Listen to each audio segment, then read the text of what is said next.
నమస్కారం అండి. నన్ను గుర్తుపట్టారా?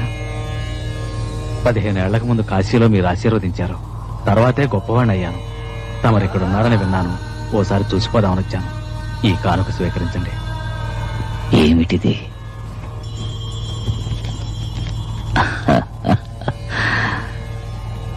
దీనివల్ల ఈ జడానికి ఏం ఉపయోగం? సర్వం తెలిసిన మీకు నేను చెప్పాలా? ఈ లోకంలో ధనం లేకుండా జీవించడం కష్టం అండి. ధనం మూలం ఇదం జగత్తు కదా. ఇప్పుడు నీకేం కావాలి? మీ ఆశీర్వాదం వల్ల నా ఆశలు నెరవేరినాయి.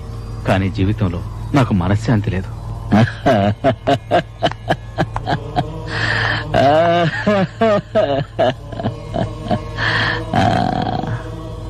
ధనమూలమిదం జగత్తని ఇందాకేగా అన్నావు. శాంతిని కొనుక్కో. ధనమంతా నీ దగ్గరే ఉంటే మనశ్శాంతి ఎలా ఉంటుంది?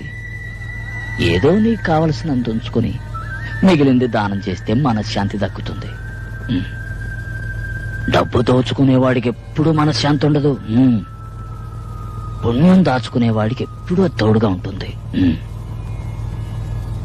అవును, పుట్టేటప్పుడు ఏం తీసుకురాలేదు, పోయేప్పుడు తీసుకుపోయేది లేదు. ఇక దేనికయ్యా నీది నాదన్న స్వార్థం? అయ్యయ్యో, వెళ్ళు ఇదిగా దీన్ని తీసుకుని లేని వాళ్ళకిచ్చాడు.